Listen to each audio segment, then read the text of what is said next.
Welcome to online ज्ञानी classes. फिर से आपका स्वागत है और आज हम एक नया टॉपिक शुरू करने जा रहे हैं। हमारे हार्ट एंड सर्कुलेशन वाले चैप्टर से ही है, जो कि टॉपिक काफ़ी अच्छा टॉपिक है और इसको जल्दी से कोई टीचर एक्सप्लेन नहीं करता है। ठीक है, ये कार्डिक का कंडक्टिव सिस्टम के साथ साथ एक्शन पोटेंशियल के बारे में है कि हार्ट का जो एक्शन पोटेंशियल है कि ऐसे नोड, एवी नोड, इनमें जो एक्शन पोटेंशियल है यानी कि किस तरीके से ये कॉन्ट्रैक्टिबिलिटी, इनकी जो एक्साइटेबिलिटी है उसके बारे में, उसके जो स्पेसिफिक फीचर्स हैं हार्ट के बारे में, ये उसके बारे में है। और आज का टॉपिक काफ़ी इंपॉर्टेंट होने वाला है और ये भी आप समझेंगे कि कैसे हार्ट में कंडक्टिविटी होती है, यानी कि हार्ट में जो इम्पल्स होती हैं एक मायोकार्डियल सेल से दूसरे मायोकार्डियल सेल यानी कि जो मायोसाइट सेल्स होती हैं उनसे कैसे कंडक्ट करती है, एक सेल से दूसरे सेल को कैसे जाती है कंडक्टिविटी, और उनकी जो कॉन्ट्रैक्टिलिटी होती है यानी कि उनकी सिकुड़ने की जो क्षमता होती है, यानी कि जो इम्पल्स जब उनको मिलती है, जब स्टिमुलेशन मिलता है तो कैसे वो स्टिमुलेशन कन्वर्ट होता है उनके कॉन्ट्रैक्शन में, यानी कि सिस्टोलिक में और डायस्टोलिक में। ये सारी चीज़ें हम आज देखने को मिलेगा। ठीक है, तो conductive system of the heart के बारे में हमने इससे प्रीवियस जो वीडियो थी हार्ट के बारे में, हमने वहाँ डिस्कशन किया था इसके बारे में। ठीक है, उसी का ही ये कंटिन्यूटी है, इसका ही नेक्स्ट पार्ट है। ठीक है, इससे पहले हार्ट के बारे में, हार्ट के कितने चैम्बर्स होते हैं, कितने पार्ट्स होते हैं, कितनी लेयर्स होती हैं, ठीक है, कहाँ सिचुएटेड होता है, ये सारी हमने डिस्कशन उसमें किया है। इसमें हम कंडक्टिंग सिस्टम के बारे में बात कर रहे हैं कि जो हमारे हार्ट के में जो स्पेशलाइज्ड सेल होती हैं, जो ऐसे नोड वगैरह होती हैं जिनमें इम्पल्स जनरेट करने वाली, उनका किस तरीके से वर्क होता है मायोकार्डियल सेल्स के ऊपर, ये इसमें हम जान रहे हैं। ठीक है, और इसके बाद जो हम जानेंगे ईसीजी के बारे में जानेंगे, कार्डिक साइकिल के बारे में अलग से वीडियो लेकर आएंगे हम। ठीक है, जो अलग से वीडियो है उसमें जानेंगे, और बाकी ब्लड के बारे में हम बता चुके हैं। ठीक है, तो चलिए शुरू करते हैं। Conducting system of heart.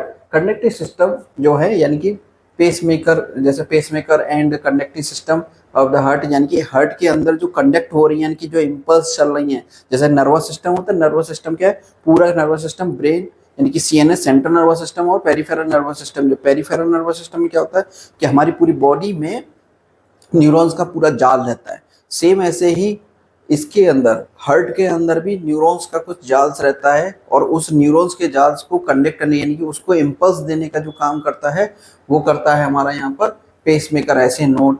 ठीक है, तो वो कैसे जनरेट होती है, उसमें इम्पल्स कैसे जनरेट होती है, इन सारी चीज़ों पर हम डिस्कस करेंगे। तो इसमें कंडक्टिव सिस्टम में जो मेन रोल प्ले करते हैं वो है, पहला है ऐसे साइनोएट्रियल नोड, यानी कि ऐसे नोड जिसको बोलते हैं atrio ventricular node, AV node, और बंडल ऑफ हिस या एवी बंडल भी बोलते हैं इसको। ठीक है, और पर्किंजे सिस्टम। ये जो है इम्पल्स किस तरीके से जनरेट होती है, ये सारी चीज़ें हमने बताई थी कि ऐसे नोड से इम्पल्स जनरेट होती है और वो ट्रेवल करती है, और फिर वो एवी नोड उसको एक्सेलरेट करता है। यहाँ जनरेशन होता है इसलिए इसको पेसमेकर बोलते हैं, यहाँ पर एक्सेलरेट करता है एवी नोड। ठीक है, फिर उसके बाद ये बंडल ऑफ हिस से होते हुए पर्किंजे फाइबर में, जो कि एट्रियल के कॉन्ट्रैक्शन के लिए ऐसे नोड रेस्पॉन्सिबल होता है, और वेंट्रिकल के कॉन्ट्रैक्शन के लिए, सिस्टोलिक के लिए रेस्पॉन्सिबल होते हैं पर्किंजे फाइबर्स। ठीक है, बाकी ऐसे नोड की अपनी सिग्निफिकेंस है। ये सारी चीज़ें हमने उसमें डिस्कशन की है। आज हम जो जानने वाले हैं इसमें कुछ प्रॉपर्टीज़ होती है कार्डियक मसल्स की, उनके बारे में हम जानेंगे। ठीक है, तो जो प्रॉपर्टीज़ हैं उसमें से एक प्रॉपर्टीज़ है काफ़ी अलग से, यानी कि स्पेसिफिक प्रॉपर्टी है, जो कि और किसी उसमें, जैसे स्केलेटल मसल्स में भी ये स्पेशलिटी होती है, और साथ में हमारी बॉडी के अंदर से दो ही तरह की जो मसल्स हैं, ठीक है ना, यानी कार्डियक मसल और स्केलेटल मसल, इन दो में ही ये प्रॉपर्टीज पाई जाती है एक्साइटेबिलिटी की। ठीक है, वो क्या है? It is the defined as the ability to the living tissue to the give response to the stimulus, यानी कि कोई भी अगर स्टिमुलस मिलता है उसके प्रति जो रेस्पॉन्स जनरेट होता है, ये एबिलिटी कहलाती है आपकी एक्साइटेबिलिटी। ठीक है, किसी भी सेल या टिश्यू की। In all the tissue initial response to the stimulus electrical activity to form the action potential, यानी कि किसी भी इलेक्ट्रिक इम्पल्स से जो एक्शन पोटेंशियल जनरेट हो रहा है, ठीक है, उसको बोल रहे हैं यहाँ पर हम एक्साइटेबिलिटी। यानी किसी भी सेल में अगर कोई एक्शन जो है इम्पल्स, अगर उसको इम्पल्स एक्टिविटी अगर उसको मिल रही है और वो एक्साइटेड हो जाए तो उसकी प्रॉपर्टी को बोल रहे हैं हम यहाँ पर excitability. The resting membrane potential, इसी के साथ एक्साइटेबिलिटी जो है रेस्टिंग मेम्ब्रेन पोटेंशियल के बारे में बताता है कि हर एक सेल जो है अपनी रेस्ट पोजीशन में रहता है। जब वो रेस्ट पोजीशन में रहेगा हर एक सेल, चाहे वो बॉडी का कोई भी सेल हो, ठीक है, वो एक अपना रेस्टिंग पोजीशन में रहता है। जब तक उसको रेस्टिंग पोजीशन में है, और खास तौर पर हार्ट की सेल या आपकी नर्व सेल और आपकी स्केलेटल मसल्स, ये जब रेस्ट पोजीशन में रहती हैं, तब इनका जो एक्शन पोटेंशियल है वो नॉर्मल रहता है, यानी कि वो पोलराइज्ड रहती हैं। ठीक है, पोलराइज्ड कंडीशन क्या होती है, डीपोलराइज। तो फिर जब उनको स्टिमुलस मिलता है तो वो हो जाती है डीपोलराइज्ड। और डीपोलराइजेशन कैसे होता है हम आगे डिस्कस करेंगे।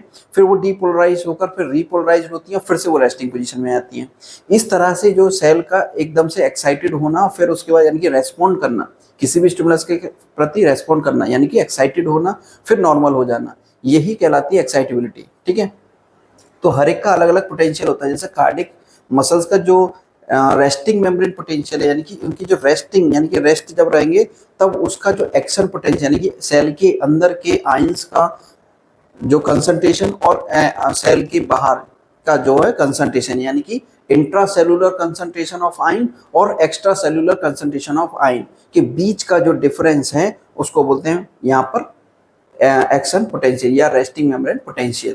तो जो resting membrane potential single cardiac muscles का जो है -90 से -95 मिलीवोल्ट्स के बीच में रहता है। साइनोएट्रियल नोड्स ऐसे नोड है उसका -55 से -60 के समथिंग होता है, ठीक है, मिलीवोल्ट होता है। और परकिंजे फाइबर का जो है -90 से -100 मिलीवोल्ट होता है, ठीक है ना, ये रेस्टिंग मेम्ब्रेन पोटेंशियल। तो इसके बाद आता है एक्शन पोटेंशियल, ठीक है ना। ये जो पोटेंशियल हमने वर्ड देखा यहाँ पर कि रेस्टिंग मेम्ब्रेन पोटेंशियल, और इसके बाद होता है उसमें एक्शन आ जाए, यानी कि उसमें एक्साइटेबिलिटी आ जाए और वो एक्शन करने के लिए एक्शन पोटेंशियल में कन्वर्ट हो जाए। यहाँ पर लिखा हुआ है the electrical activity in the form of the action potential, यानी कि वो एक इम्पल्स, इलेक्ट्रिक इम्पल्स किसको फॉर्म कर रही है, एक्शन पोटेंशियल को। तो क्या होता है action potential? Action potential is the cardiac muscle in cardiac muscle, यानी कार्डिक मसल के अंदर is different from the other tissue such as the skeletal muscle and smooth muscle and nervous cell। यानी कि कार्डिक मसल्स का जो action potential है और nerve cell का एक्शन पोटेंशियल या स्केलेटल मसल का एक्शन पोटेंशियल से थोड़ा सा डिफरेंट होता है।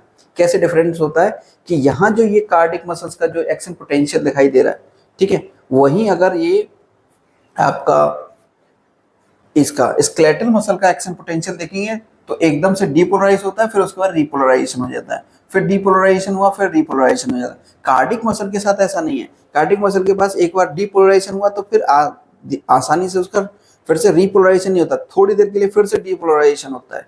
इसीलिए इसमें थोड़ा सा स्पेसिफिक टाइप का एक्शन पोटेंशियल जनरेट होता है, ठीक है। तो एक्शन पोटेंशियल जो है इधर सिंगल कार्डिक मसल का जो है, इसमें एक्शन पोटेंशियल का मतलब है जो एक्साइटमेंट है उसको हमने 4 पार्ट्स में डिवाइड करा गया, यानी 4 उसके फेजेस होते हैं, ठीक है। 4 फेज में वो एक्शन पोटेंशियल कंप्लीट होता है, यानी कि पूरी सेल जो है अपनी रेस्टिंग मेम्ब्रेन में, यानी कि जैसे पहले थी उसी पोजीशन में आने की जो कंडीशन है, यानी कि शुरुआत में एक सेल जो कार्डिक सेल थी वो नॉर्मल थी, एकदम सिंपल, मतलब शांत थी, और देन उसके बाद उसको एक स्टिमुलेशन मिला और उस स्टिमुलेशन के बाद उसमें एक्शन पोटेंशियल जनरेट हुआ, और फिर उसके बाद एक्शन पोटेंशियल जनरेट होने के बाद उसने अपना जो भी एक्शन करना था वो एक्शन करने के बाद फिर वो नॉर्मल अपनी फिर से रेस्टिंग मेम्ब्रेन पोटेंशियल में आएगी, यानी कि फिर से वो रेस्ट पोजीशन में आ जाए। रेस्ट पोजीशन से एक्शन पोटेंशियल जनरेट हुआ, फिर से वो रेस्ट पोजीशन में आ जाए। इस बीच के पूरे इवेंट में, इस पूरे इवेंट में, उस पूरे इवेंट को हमने कितने 4 पार्ट्स में डिवाइड कर रखा है कार्डिक मसल के केस में। लेकिन अगर यही नर्व सेल होती या स्केलेटल मसल होती तो सिर्फ 2 ही पार्ट्स में डिवाइड होता। पहला होता कि डीपोलराइजेशन, दूसरा होता रिपोलराइजेशन ओनली।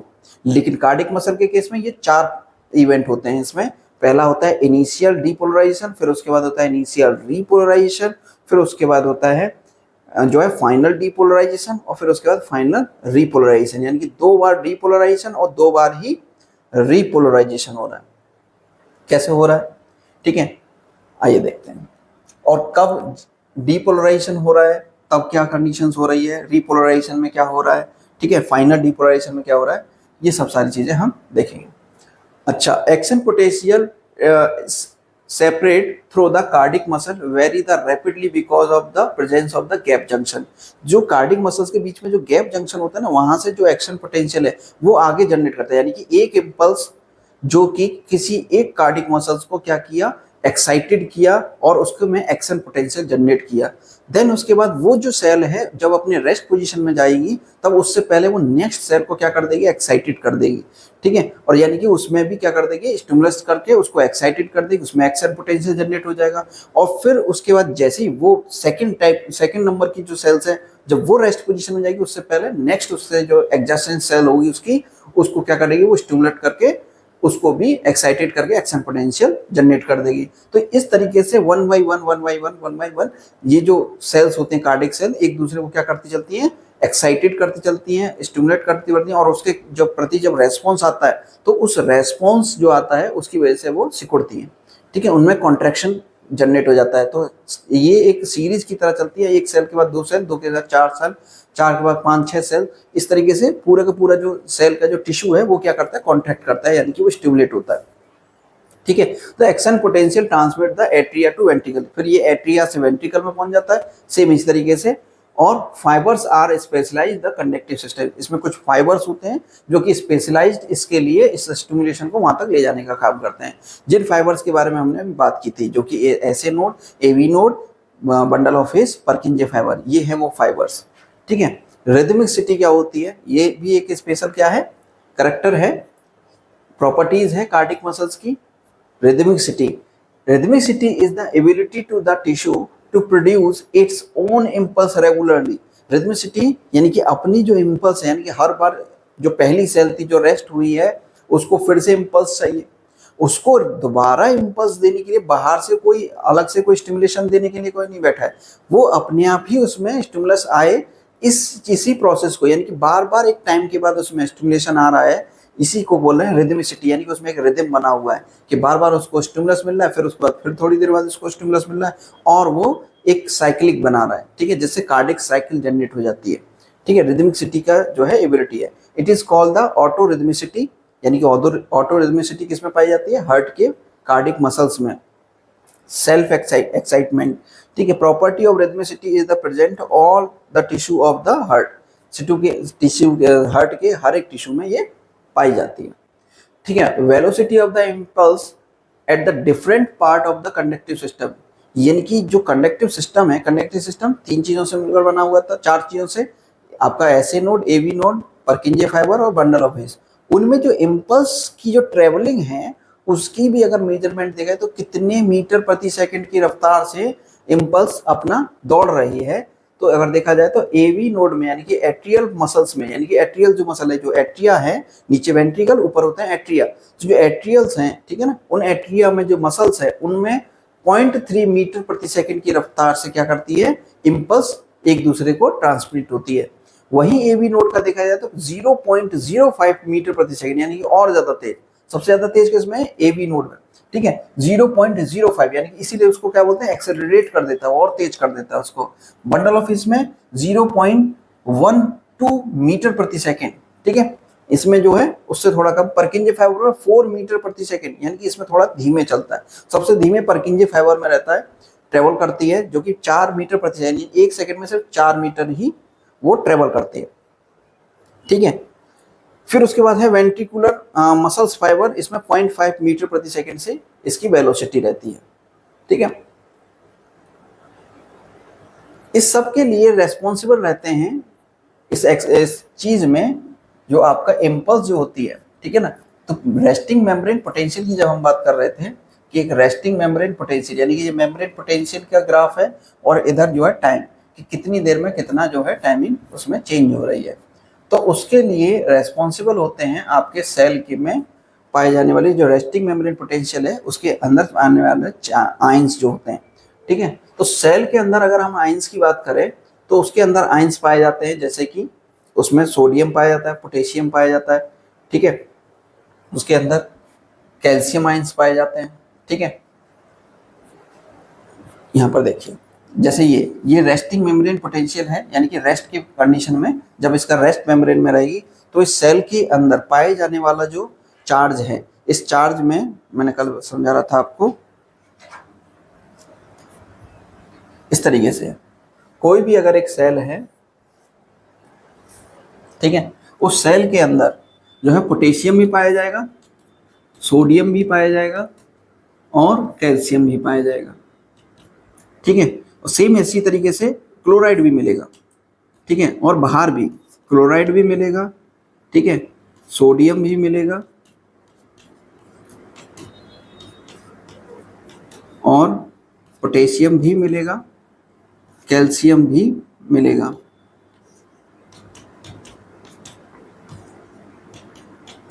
ठीक है, इस तरीके से सेल के अंदर यानी कि इंट्रासेलुलर में भी स्पेस में और एक्स्ट्रा सेलुलर में भी और इंट्रासेलुलर में दोनों में क्या मिलेंगे, हमें आयंस देखने को मिलेंगे। और इस मेम्ब्रेन के जो सेमी परमेबल मेम्ब्रेन है इसमें कुछ हमें चैनल देखने को मिलते हैं, जैसे कि पोटेशियम चैनल, सोडियम चैनल, ठीक है, potassium channel, sodium channel, calcium channel, ठीक है, ये चैनल भी देखने को मिलेंगे। इन चैनल के माध्यम से क्या होगा कि ये अपने अंदर बाहर आने के लिए कैपेबल रहेंगे। जब जहां पर एक्शन पोटेंशियल डिफरेंस पैदा होगा तो आयन उसके अकॉर्डिंग अंदर बाहर आएंगे। ठीक है, तो ये जो पोटेंशियल है यानी कि अंदर का जो पॉजिटिव है, ठीक है ना, यानी पोटेशियम, सोडियम, कैल्शियम, तो इसमें अंदर की तरफ देखा जाए सेल के इंट्रासेलुलर में पोटेशियम की कंसंट्रेशन ज़्यादा होती है एज कंपेयर टू बाहर। बाहर पोटेशियम की कंसंट्रेशन कम होती है, लेकिन उसके कंपैरिजन में सोडियम की कंसंट्रेशन बाहर ज़्यादा होती है और कैल्शियम की कंसंट्रेशन बाहर ज़्यादा होती है। इसी वजह से सेल का जो इंटरनल सरफेस होता है यानी कि अंदर से जो सरफेस होता है वो नेगेटिवली चार्ज रहता है और बाहर से वो पॉजिटिव चार्ज रहता है। इसी कंडीशन को बोलते हैं हम पोलराइजेशन। ठीक है, इसको बोलते हैं पोलराइजेशन, यानी कि एक पोल में जो है नेगेटिव है और एक तरफ जो है पॉजिटिव है। ये पोलराइजेशन की कंडीशन जो है तब रहती है जब रेस्ट मेम्ब्रेन में रहती है, यानी कि किसी भी मेम्ब्रेन का रेस्टिंग मेम्ब्रेन की कंडीशन में जब रहेगी। ये रेस्टिंग मेम्ब्रेन पोटेंशियल में जब भी कभी स्टिमुलस मिलेगा, कोई भी स्टिमुलस मिलेगा, तो सोडियम का क्या होने लगेगा, यहाँ पर इन्फ्लक्स होने लगेगा। सोडियम का इन्फ्लक्स होने लगेगा और वो कहाँ से होगा, सोडियम चैनल्स के थ्रू। किससे होगा, सोडियम चैनल के थ्रू सोडियम का होने लगेगा इन्फ्लक्स, और वो सोडियम कहाँ आने लगेगा, सेल के अंदर आने लगेगा। तो ये जो चैनल होते हैं, चैनल के बारे में भी एक और चीज हम आपको बताएं।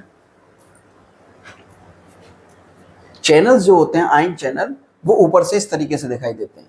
ठीक है, प्रोटीन के बने हुए होते हैं, इनमें अल्फा, बीटा, डेल्टा, ठीक है, ये प्रोटीन के अमीनो एसिड्स के अरेंजमेंट की वजह से इनमें ये सब यूनिट्स जो होती हैं, तो अल्फा सब यूनिट, बीटा सब यूनिट, इनके अमीनो एसिड्स के अरेंजमेंट के ऊपर डिपेंड होता है, इनका नाम जो होता है अल्फा बीटा। तो ये प्रोटीन के बने हुए क्या होते हैं, चैनल्स बने होते हैं। ये ओपन कंडीशन में, ये क्लोज कंडीशन में दिखा रहे हैं। ठीक है, ये क्या है, ये है प्लाज्मा मेम्ब्रेन। प्लाज्मा मेम्ब्रेन में ये आपका फॉस्फोलिपिड्स की बाइलिपिड लेयर रहती है और यहाँ पर ये उसका प्रोटीन का बना हुआ चैनल है। ठीक है, इसमें ये मैसेंजर और ये रिसेप्टर, यानी कि रिसेप्टर्स होते हैं, जिस रिसेप्टर पर कोई भी लिगेंड या कोई भी लिगेंड आकर अटैच होता है जिससे कि उसके क्लोज और ओपन होने के लिए रेस्पॉन्सिबल होता है। ठीक है, जैसे लिगेंड गेटेड का मतलब है कि कोई भी एक ऐसा सब्सटेंस, चाहे वो आपका हार्मोन हो या वो कोई ड्रग हो या कोई भी केमिकल सब्सटेंस जो कि किसी के चैनल के खुलने या बंद होने के लिए रेस्पॉन्सिबल होगा, उसको हम क्या बोलेंगे, या सिग्नल ट्रांसमिशन के जैसे न्यूरोट्रांसमीटर भी है, वो सब क्या कहलाते हैं, यहाँ पर लिगेंड कहलाते हैं। चाहे वो ड्रग हो, न्यूरोट्रांसमीटर हो या हार्मोन्स हो या कोई और केमिकल सब्सटेंस हो, वो सब लिगेंड्स कहलाते हैं। वो आकर अटैच होते हैं यहाँ पर रिसेप्टर पर, और ये रिसेप्टर की वजह से, अटैच होने की वजह से इसके ओपन और क्लोज होने के लिए रखना। जैसे ही रिसेप्टर पर आकर अटैच होंगे, ये क्या हो जाएगा, क्लोज हो जाएगा। कोई भी जरूरी नहीं कि सोडियम चैनल हो, कोई कैल्शियम चैनल ब्लॉकर भी होते हैं, सोडियम चैनल ब्लॉकर होते हैं, पोटेशियम चैनल ब्लॉकर होते हैं। तो ये कैल्शियम चैनल ब्लॉकर या पोटेशियम चैनल ब्लॉकर या सोडियम चैनल ब्लॉकर्स होते हैं, वो क्या करते हैं कि वहां पर जो वो लिगेंड है यानी कि वो ड्रग आकर अटैच होती है, जिससे वो चैनल जो है बंद हो जाते हैं, क्लोज्ड हो जाते हैं। और चैनल जो क्लोज्ड होने के लिए कई तरीके से होते हैं, जैसे मैकेनिकली गेटेड भी होते हैं, कुछ लिगेंड गेटेड होते हैं, यानी कि कुछ हार्मोन्स, न्यूरोट्रांसमीटर के द्वारा बंद होते हैं, कुछ जो है मैकेनिकली, यानी कि मैकेनिकली प्रेशर जब जनरेट होता है तो उसकी वजह से भी क्लोज हो जाते हैं। कुछ आयन जो है वोल्टेज गेटेड होते हैं। वोल्टेज गेटेड में क्या है कि जब पोटेंशियल डिफरेंस होगा तो उसकी वजह से भी वो क्लोज ओपन हो जाएंगे। ठीक है, उनको बोलते हैं वोल्टेज गेटेड चैनल्स। ठीक है, कुछ होते हैं ऑलवेज ओपन, यानी कि सोडियम और पोटेशियम के जो है हमेशा ओपन रहते हैं। तो यही हमेशा ओपन वाले और वोल्टेज गेटेड वाले यहाँ पर रेस्पॉन्सिबल हैं। वोल्टेज गेटेड वाले, अब हमारे इस केस में कार्डिक मसल में जो वोल्टेज गेटेड थे, जैसे ही एक्शन पोटेंशियल डिफरेंस होता है कि सोडियम अंदर आए तो वो चैनल्स जो हैं काम करने लगते हैं, यानी कि ओपन हो जाते हैं। ओपन और क्लोज जो हो रहे हैं यहाँ पर वोल्टेज गेटेड वाले, ठीक है। और जो ऑलवेज ओपन वाले हैं वो जब स्टिमुलेशन मिल रहा है तब जो सोडियम अंदर आ रहा है, इन्फ्लक्स हो रहा है, वो ओपन ऑलवेज ओपन वाले से जो है अंदर आ रहा है। तो सोडियम का इन्फ्लक्स होने लगता है, कब होने लगता है? जब रेस्टिंग मेम्ब्रेन रहती है। तो रेस्टिंग मेम्ब्रेन की कंडीशन में मैंने जब बताया था कि रेस्टिंग मेम्ब्रेन की कंडीशन में जैसे ही स्टिमुलस मिला सोडियम का इन्फ्लक्स हुआ। सोडियम के इन्फ्लक्स होने की वजह से तो सेल के अंदर जो सेल के अंदर थे वो सोडियम अंदर आने लगे।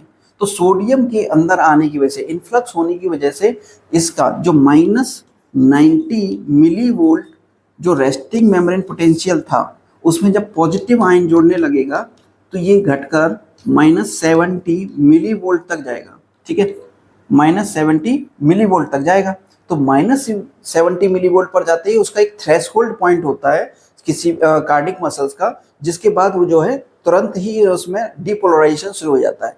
ये जो डीपोलराइजेशन है, जो वोल्टेज गेटेड चैनल होते हैं सोडियम के, वो ओपन हो जाते हैं -70 मिली वोल्ट पर आते ही। यानी कि कुछ गेट ऐसे होते हैं ना जो वोल्टेज पर डिपेंड करते हैं कि इतना वोल्टेज होगा तो ओपन हो जाएंगे, क्लोज हो जाएंगे। तो जो वोल्टेज गेटेड चैनल्स हैं वो क्या हो जाते हैं, -70 पे आते हैं, तुरंत खुल जाते हैं। तो यहाँ पर जो सोडियम के चैनल्स थे वो सब क्या हो जाते हैं, ओपन हो जाते हैं।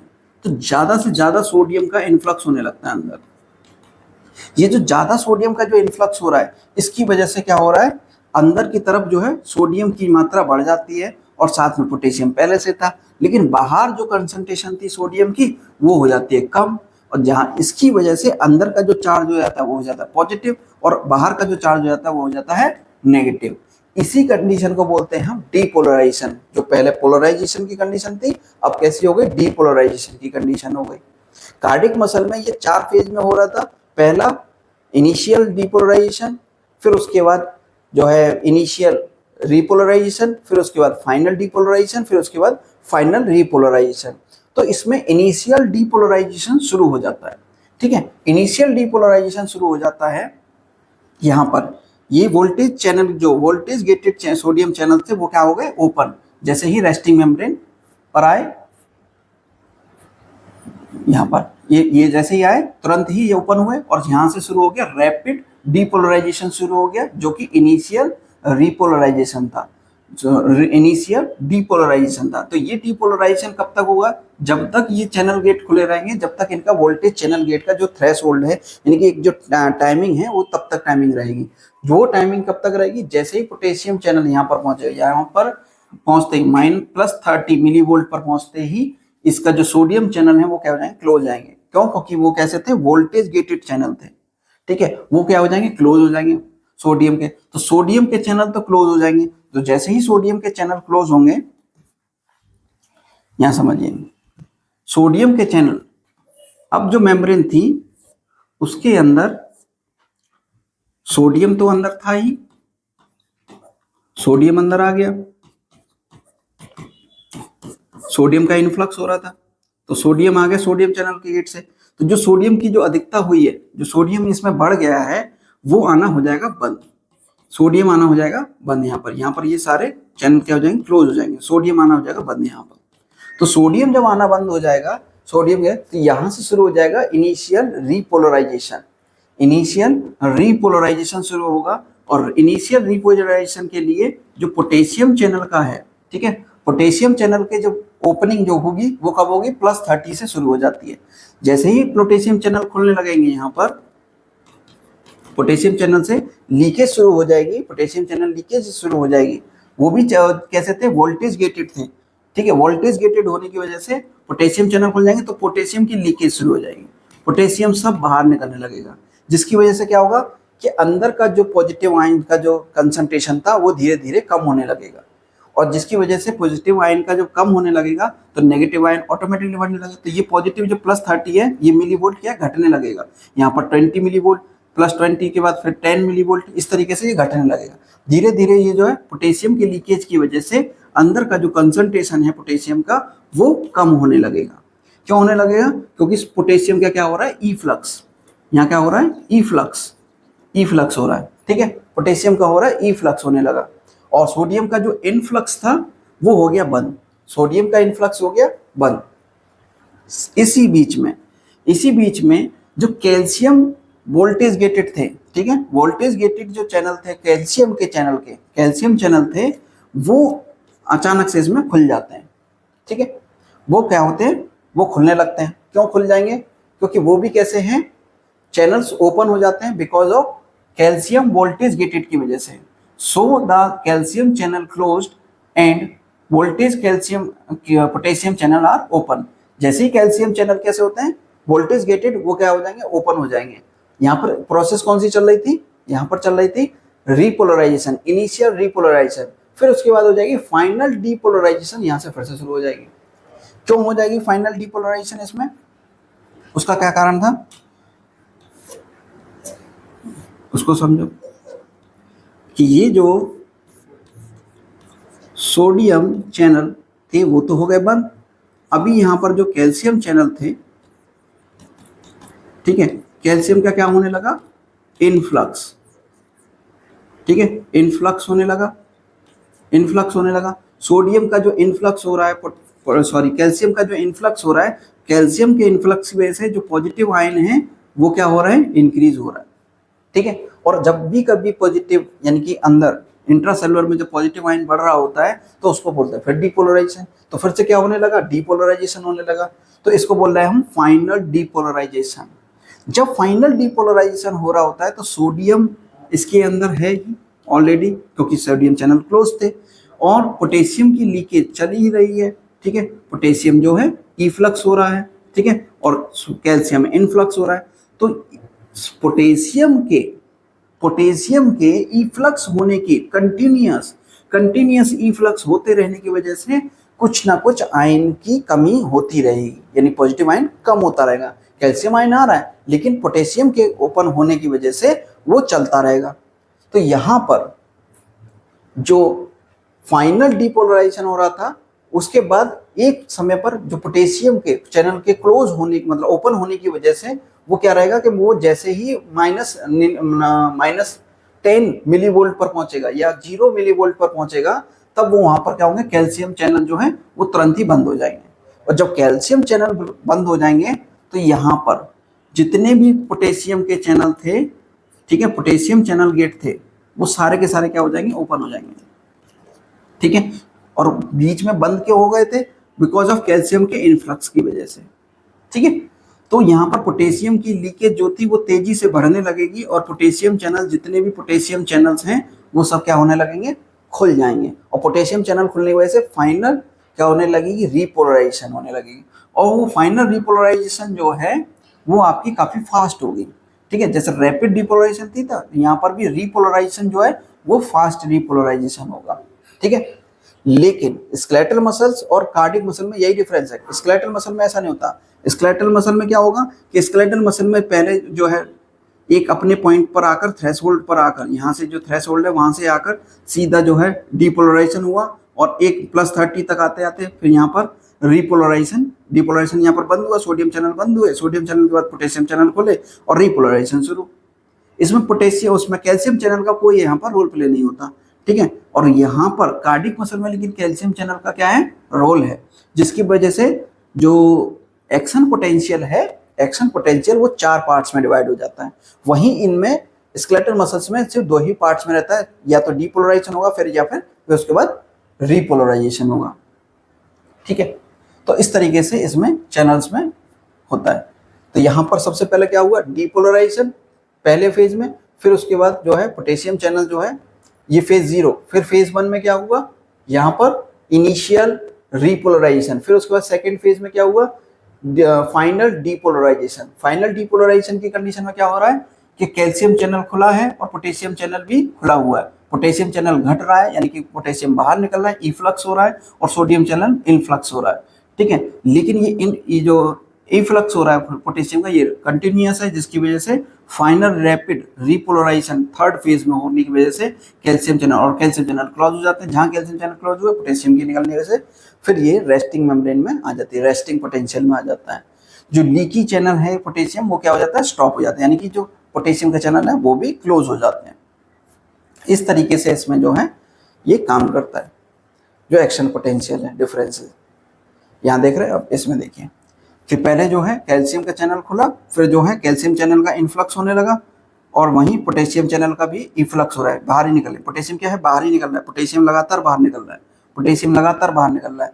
लेकिन जब कैल्शियम चैनल की जब रिपोलराइजेशन कंप्लीट हो जाती है, जब कंप्लीट, जब फाइनली यहाँ पर देखो क्लोज हो जाएगा, तो सिर्फ जो ओपन वाले थे, ओपन जो ऑलवेज ओपन रहते हैं पोटेशियम चैनल और सोडियम चैनल, सिर्फ वही लीकिंग वाले बस वही खुले रहते हैं, बाकी जो है रेस्टिंग मेम्ब्रेन में आ जाते हैं। जैसे ये पोटेशियम का जो है अंदर का जो इन्फ्लक्स जो होता है, यानी कि अंदर का जो आयन है -90 पे पहुंचते ही रेस्ट मेम्ब्रेन पर, ये जो पोटेशियम जितने भी और चैनल थे सोडियम के और पोटेशियम के सबके, वो चैनल सारे बंद हो जाएंगे। सिर्फ कौन से खुले रहेगा, जो ओपन रहते हैं, ऑलवेज ओपन वाले, जो वोल्टेज गेटेड थे वो क्लोज हो जाएंगे, और जो गेटेड थे, यानी कि जो ऑलवेज ओपन वाले थे वो तो खुले रहेंगे, लेकिन वोल्टेज गेटेड वाले क्या हो जाएंगे, क्लोज हो जाएंगे। वहीं मैकेनिकली वाले वो भी क्लोज रहेंगे, और लिगेंड वाले भी क्लोज रहेंगे। लिगेंड वाले तब तक क्लोज रहते हैं, तब तक ओपन नहीं होते जब तक कोई ड्रग आकर अटैच ना हो।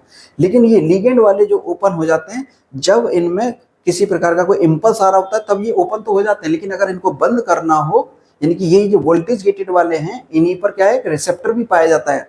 इन्हीं वाले चैनल पर वोल्टेज गेटेड पर भी रिसेप्टर पाया जाता है, एक तरफ से, बाहर की तरफ से जो रिसेप्टर पाया जाता है, तो इनको बंद भी किया जा सकता है किसी भी लिगेंड के थ्रू। ठीक है, तो इस तरीके से पूरा जो है शुरुआत में एक थ्रेशोल्ड पॉइंट पर जाकर फास्ट सोडियम चैनल ओपन होते हैं, और फिर उसके बाद इस तरीके से पूरा ये 4 फेज में कंप्लीट हो जाता है। ठीक है, और ये जो 4 फेज में कंप्लीट हो रहा है, एक सेल, यानी कि पहले ऐसे नोड पर जो शुरुआत हुई, फिर ऐसे नोड से यही इम्पल्स जो है आगे ट्रांसमिट हुई हर एक सेल में। कैसे हुई वो भी समझिए कि ये जो एक सेल है कार्डिक मसल, ये दूसरी कार्डिक मसल, ये ए है, ये बी है, और ये तीसरी कार्डिक मसल। ठीक है, इस कार्डिक मसल का जो एक्शन पोटेंशियल था, वो एक्शन पोटेंशियल बढ़ा इसका, और इस एक्शन पोटेंशियल में क्या हुआ कि अंदर जो है वो पॉजिटिव होता हुआ, ठीक है, और बाहर से कैसा हुआ, नेगेटिव हो गया। जबकि कि ये कैसी कंडीशन है, डीपोलराइजेशन, यानी कि इसमें जो सोडियम और यहाँ पर जो बीच में दोनों सेल्स के बीच में जो गैप जंक्शन है, ये जो गैप जंक्शन है, इस गैप जंक्शन की वजह से क्या हुआ कि जो सोडियम था इसके अंदर, वो नेक्स्ट वाली सेल में सोडियम यहाँ से गैप जंक्शन से चला जाता है, जो कि आने वाली जो एग्जैक्शन बी सेल्स है उसको क्या कर देता है, स्टिमुलेट कर देता है। ये स्टिमुलस का काम करता है। ठीक है, ये सोडियम क्या कर रहा है, इसको स्टिमुलेट का काम कर रहा है। सेम ऐसे ही फिर इसमें जो है एक्शन पोटेंशियल जनरेट हो जाएगा, ये रेस्टिंग कंडीशन में चली जाएगी, ये रेस्ट मेम्ब्रेन में चली जाएगी, और यहाँ पर क्या हो जाएगा, एक्शन पोटेंशियल जनरेट हो जाएगा। फिर जब इसमें से जो गैप जंक्शन आएगा, उसमें से इसका सोडियम जो है इसमें चला जाएगा, जो कि इसको स्टिमुलेशन का काम करेगा। फिर ये जो है रेस्टिंग कंडीशन में चली जाएगी, और इसमें एक्शन पोटेंशियल जनरेट हो जाएगा। इस तरीके से सेल में आगे एक्शन पोटेंशियल क्या हो जाता है, ट्रांसमिट होता रहता है। ठीक है, यही एक्शन पोटेंशियल जो ट्रांसमिट हो रहा है, तो एक एट्रियल से होते हुए पूरा कहाँ तक जाता है, वेंट्रिकल तक जाता है। ठीक है, और इसमें ये जो स्पेशल फाइबर्स होते हैं, ये स्पेशल फाइबर क्या होते हैं कि ये इम्पल्स देने का काम करते हैं, यानी कि और स्टिमुलेशन देने का काम करते हैं, जिससे कि किसी भी सेल को कॉन्ट्रैक्शन रुके ना और ज़्यादा तेजी से कॉन्ट्रैक्शन हो, इनका काम ये होता है। ठीक है, इसी के साथ कुछ इसमें कैल्शियम चैनल ब्लॉकर्स होते हैं, जैसे सोडियम चैनल ब्लॉकर होते हैं, कैल्शियम चैनल ब्लॉकर होती है, कुछ ड्रग्स होते हैं या लिगेंड भी बोलते हैं, और कुछ ड्रग्स होती हैं जो कि इनमें काम आती हैं। जैसे कि सोडियम चैनल ब्लॉकर तब काम आता है, जैसे कि जो भी लिग्नोकेन वगैरह होती है, एनेस्थीसिया वगैरह होती है, वहाँ पर सोडियम चैनल ब्लॉकर्स का यूज़ किया जाता है। सोडियम चैनल ब्लॉकर से क्या होता है कि कोई भी नर्व ब्लॉक करनी है तो उसमें सोडियम चैनल ब्लॉकर दे दो उसको, तो उससे क्या होगा कि कोई भी एक्शन पोटेंशियल जनरेट ही नहीं होगा, कोई स्टिमुलेशन लेगा ही नहीं। क्यों? क्योंकि सोडियम चैनल बंद है। जब सोडियम अंदर ही नहीं जाएगा किसी भी मेम्ब्रेन के, तो वहाँ पर कोई भी एक्साइटेबिलिटी होगी ही नहीं, कोई एक्शन पोटेंशियल जनरेट नहीं होगा। तो सोडियम चैनल वहाँ पर काम आता है, सोडियम पोटेशियम सोडियम ब्लॉकर, जैसे लिगोकेन या फिनोटाइन या प्रोपेफेनॉल, ये सब जो है कैसे होते हैं, सोडियम चैनल ब्लॉकर होते हैं। कैल्शियम चैनल ब्लॉकर तब काम आते हैं जब बीपी किसी का बढ़ा हुआ हो, ठीक है, तो उसमें बीपी को कम करने के लिए काम आते हैं। ठीक है, कैल्शियम चैनल ब्लॉकर करते हैं, उसको एक कॉन्ट्रैक्शन को बढ़ाता है, बीपी को यानी कि और फास्ट करता है, जो कि कैल्शियम चैनल ब्लॉकर देने की वजह से उसका बीपी, जो ब्लड वेसल्स हैं वो क्या हो जाती है, डायलेट कर जाती हैं। ब्लड वेसल क्या कर जाती है, डायलेट कर जाती हैं, जिसमें डाइटी जैम और वेप्रापिल ये सब। क्लास 3 में जो पोटेशियम चैनल होते हैं, सेम इनका भी काम वही है। और यही इन्हीं को बीटा ब्लॉकर भी बोल देते हैं, ठीक है। बीटा ब्लॉकर भी सेम काम करते हैं, जो कि उसको कम करने के लिए काम करते हैं, ठीक है, हाइपरटेंशन को। Due to the excessive opening of the voltage gated calcium channels, ठीक है, जो एक्सेसिव जो चेंज हो जाते हैं ना, यानी कि ज़्यादा जो कैल्शियम चैनल खुल जाते हैं, इसलिए कैल्शियम चैनल ब्लॉकर ज़्यादा दिया जाता है। जैसे किसी का जो है हार्ट में एरिथमिया हो गया, ज़्यादा उसका हार्ट तेजी से धड़क रहा है, ठीक है, तो इसका मतलब क्या है, बार बार वो डीपोलराइजेशन हो रहा है, और वो फाइनल जो बार बार डीपोलराइजेशन का जो कारण है वो होता है कैल्शियम चैनल का ओपन रह जाना। उस कैल्शियम चैनल के जो है ज़्यादा ओपनिंग, यानी कि एक्सेसिव ओपनिंग की वजह से एरिथमिया होने के चांसेस बढ़ जाते हैं, तब उसमें कैल्शियम चैनल ब्लॉक कर देते हैं, ठीक है। जो कि कैल्शियम चैनल ब्लॉकर किस तरीके से काम करता है अभी आपको समझाया है, ठीक है। जो कि क्या करेगा फिर, माइटोकॉन्ड्रिया जो है इंक्रीज करेगा इंट्रासेलुलर कैल्शियम को, ठीक है, किसको करेगा, इंट्रासेलुलर कैल्शियम को इंक्रीज कर देगा, जिससे कि कंसंट्रेशन अंदर कैसी हो जाए, कम हो जाए, ठीक है। इस तरीके से इम्पल्स जो है काम करती है। तो इस तरीके से होने वाला जो एट्रियल डीपोलराइजेशन है, यानी कि एट्रिया मतलब जो एट्रियल है हार्ट का, एट्रियम वाला जो पार्ट है, उस एट्रियम में की जो मसल्स हैं उनमें होने वाला डीपोलराइजेशन, डीपोलराइजेशन मतलब एक्शन पोटेंशियल, जिसकी वजह से कॉन्ट्रैक्शन पैदा हुआ, फिर वो एट्रियल डीपोलराइजेशन जो क्यूआरएस कॉम्प्लेक्स होता है इसमें ईसीजी में, जो क्यूआरएस कॉम्प्लेक्स है वो दिखाता है किसके, वेंट्रिकुलर डीपोलराइजेशन। वेंट्रिकुलर डीपोलराइजेशन का मतलब है कि वेंट्रिकुलर की जो कार्डिक मसल्स हैं उनमें होने वाला कॉन्ट्रैक्शन उसको शो करता है क्यूआरएस कॉम्प्लेक्स, और एट्रिया में होने वाले कॉन्ट्रैक्शन को कौन शो करता है, पी वेव, ठीक है। वहीं टी वेव जो है वेंट्रिकुलर रिपोलराइजेशन को शो करती है, ठीक है। इसके बाद आता है आपका कार्डिक साइकिल, जिसके लिए हम नेक्स्ट टॉपिक को, इसी टॉपिक को जो है कार्डिक साइकिल को नेक्स्ट उसमें वीडियो में हम कवर करेंगे, ठीक है। इसी के साथ हमारे चैनल के साथ बने रहिए, ठीक है। मिलते हैं नेक्स्ट क्लास में।